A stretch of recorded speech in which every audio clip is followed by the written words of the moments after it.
Hey guys, welcome back to Pierre Haché Music. Today I'm going to talk about 5 often overlooked practice strategies. These are some new interesting ways to practice. I bet many of you don't use these, or maybe you do just a couple of them, but if you apply just 1 or 2 of these to your practice routine, I guarantee you'll improve faster and have fun. This is going to be a longer video, so settle in, grab a drink of water or coffee. I hope you stick around. There's a lot of value here. So if you want to learn how to practice in new ways and improve fast on your instrument, be sure to stay tuned.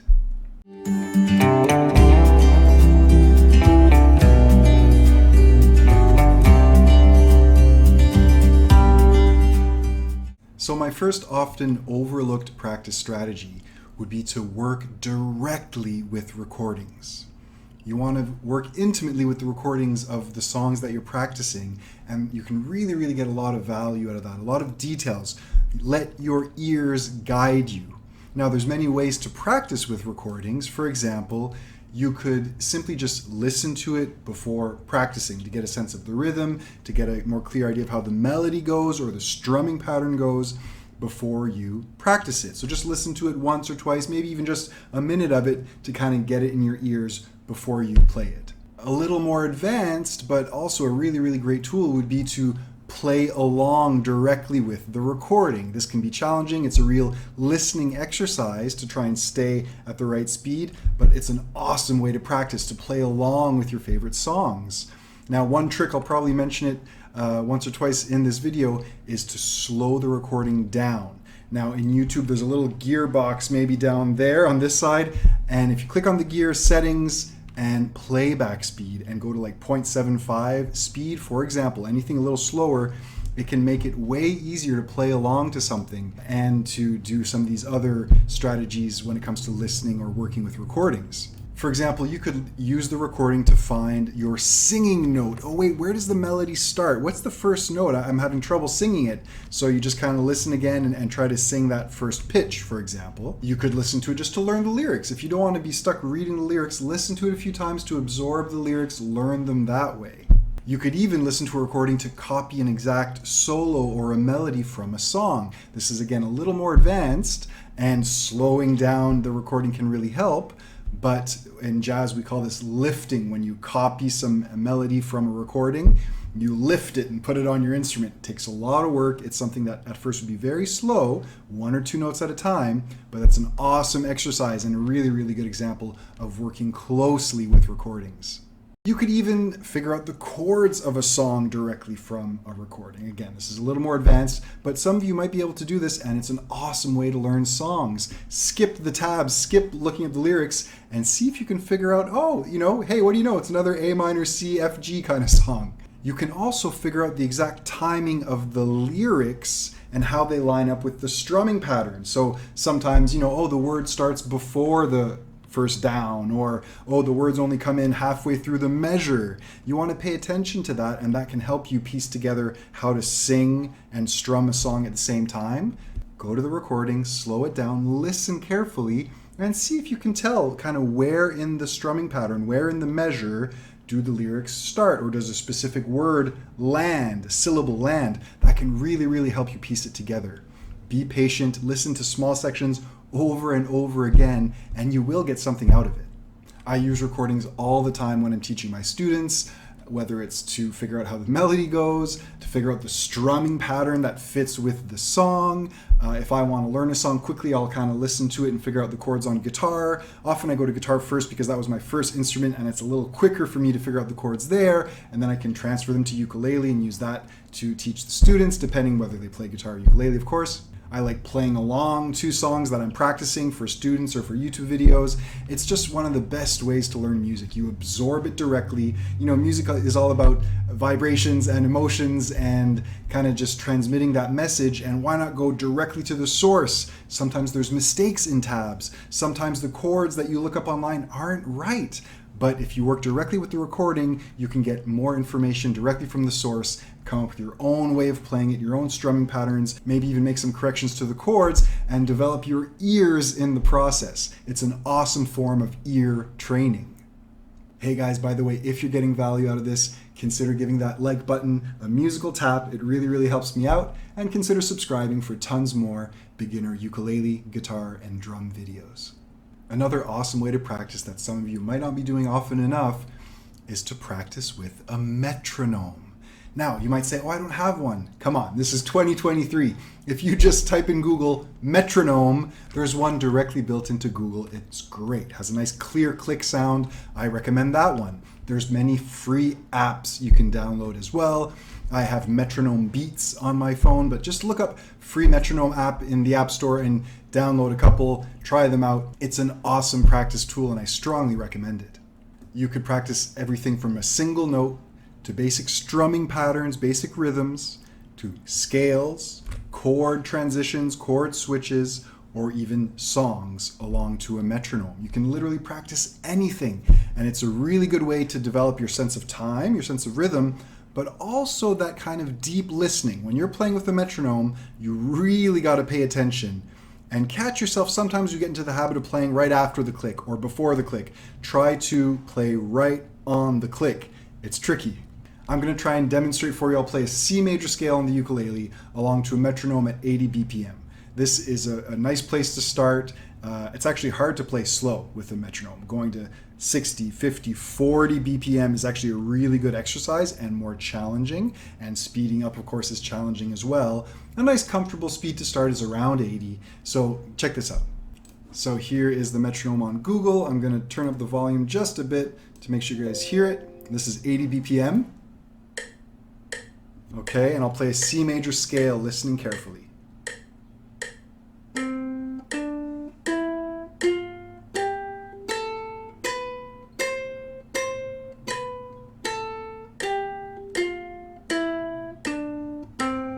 Okay, it wasn't perfect, but that's the idea. You want to try and nail those notes right on that click. It's a really good exercise. Try it out. Another awesome way to practice, and a really good exercise that I have all my students do, is to sing along with scales. Now, if you don't know many scales on ukulele or guitar, stay tuned, consider subscribing, because I'm going to upload a video soon with lots of good scale examples, along with some rhythmic exercises to play with these scales. But for now, again, we'll just do the C major scale. I'm going to sing along, and this is a great exercise, again, for your ears, for your voice, and to get used to doing two things at once. It's just a beautiful way to practice. It gets you very fully engaged with your instrument and your voice and the music, and I suggest you try it out. It could be any scale. Let's start with good old C major, and I'll just sing along. Now, you'll notice when it gets a little high for me, I'm going to jump down the octave. You'll see what I mean. And then when it gets too low, I'll jump up the octave. So you can explore the range, your vocal range in different ways. If that doesn't really make sense to you, it's okay. Stick around. I'll be uploading a video that going more in depth in this exercise. But it would just be something like this. C, D, E, F, G, A, B, C. C, B, A, G, F, E, D, C. Okay, so it's a nice singing exercise. You want to really open up your ears, go slow, and just tweak your voice to nail those notes. Another essential way to practice, and this is a little challenging, but there's a lot of juice in this one, is to count out loud while you work on anything. Okay, it could be playing one note, but for example, strumming patterns is a really good example. I'm going to show just a few rhythmic examples of ways to count. Basically, eighth notes, triplets, and 16th notes. So eighth notes, you would count 1 and 2 and 3 and 4 and I could simply, let's say I'm going to play a C chord and practice alternate strumming. It could be 1 and 2 and 3 and 4 and, but then working on different strumming patterns. For example, the famous island strum, or down, down, up, down, up, with counting would be 1 and 2 and 3 and 4 and 1 and 2 and 3 and 4 and. Okay, there's tons more strumming patterns you could do this way. I'll link to a video down below with 8 common strumming patterns, and you can try them out with counting. But it's a great way to develop a solid sense of rhythm. Again, practicing coordination of doing two things at once, and making sure you're playing the rhythm correctly so your voice kind of guides you and you place those strums in the right spot in the measure. You could also count triplets. That would be something like 1, 2, 3, 1, 2, 3, 1, 2, 3, 1, 2, 3, or 1 triplet, 2 triplet, 3 triplet, 4 triplet. Okay, make sure your counting is musical. It has to be rhythmic because it's part of the music, and then that helps you play in a nice musical, groovy way. So for example, if I want to count triplets and play when I say 1 and 3, that is what you'd call a shuffle rhythm or swing eighth notes. That would go like this. Check it out. 1, 2, 3, 1, 2, 3, 1, 2, 3, 1, 2, 1, 2, 3, 1, 2, 3, 1, 2, 3, 1, 2, 3, 1, 2, 3, 1, 2, 3. Interesting stuff. There's all kinds of rhythms you could play along to this, but that's a good place to start. Finally, you could count 16th notes. You may have heard this before. A nice way to count 16th notes is 1 E and 2 E and 3 E and 4 E and there's many strumming patterns that would fit with 16th notes, a 16th note based rhythm. So 1 E and 2 E and 3 E and 4 E and that's a nice way to count, and then you could try different rhythms along with that. I'm not going to go more in depth here, but just start with basic counting, for example, the eighth notes, and try some basic strumming patterns with that. Lastly, and well, stick around, I got one bonus tip for you, but my fifth often overlooked practice strategy or way of practicing, I labeled here as creating. But you want to consider taking the time to invent, compose music. Now, this could be lyrics, you could be writing a simple poem and maybe trying some chords along to it. You could compose, create a chord progression, invent your own sequence of chords, explore, try different things, and see what sounds good to you. So we're kind of developing our sense of musical taste here, developing our creativity to come up with things that we like and a more expressive, personal way of practicing.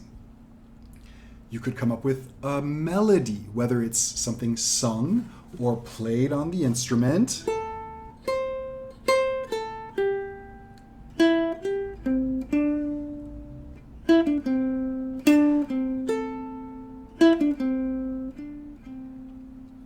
Invent melodies, add lyrics to it. Okay, you could start with the lyrics, with the chords, with the melody. There's different kind of entry points, right? Or you could come up with a kind of a riff, something that's a little more instrumental, but doesn't have to be chords, right? A riff, a simple melody that would be like an instrumental part to a song. So be brave, come up with your own stuff, start composing. It's a big word to use, but you can compose tiny little things, a simple little chord progression, a little rhythm, whatever, and start with that. Try different things, piece them together, see what you come up with. It can be really nice to personalize your practice in that way, and inevitably what you end up creating will be a combination of the things you already know, where your abilities are already at. So you're going to be using the chords, rhythms from songs you know, melodies that are influenced by things you've heard, songs you know. So this is a really nice way to personalize your practice and be very expressive in the way you practice. Okay, my one little bonus tip for you here. I might go more in depth in this in another video, but my bonus tip is consider using a practice journal. Write down what you're working on. Give yourself a sense of progressing. Note your challenges. You could be very precise with this, what tempo you are with the metronome on a certain exercise, or what section of a song you're working on, or just broad strokes, this song, that scale. But write it down in a journal, keep track, and this is a really good way to stay motivated and to stay on track with your goals. You could write down weekly or monthly goals, for example, in your journal and see how you're progressing towards them. So quickly, the 5 practice strategies that I think are often underused and that you can really, really benefit from would be to work closely with recordings in different ways, to practice along with a metronome, to sing with scales, to sing along while you play, counting different rhythms while you practice strumming patterns or different rhythms, counting while playing, and then being more creative and composing different things on your instrument. I hope you guys found this helpful. Thank you so much for sticking around. Click the thumbs up if you got value out of this video, and consider subscribing for tons more beginner ukulele, guitar, and drum videos. Okay, thanks guys. I'll see you in the next one. Cheers.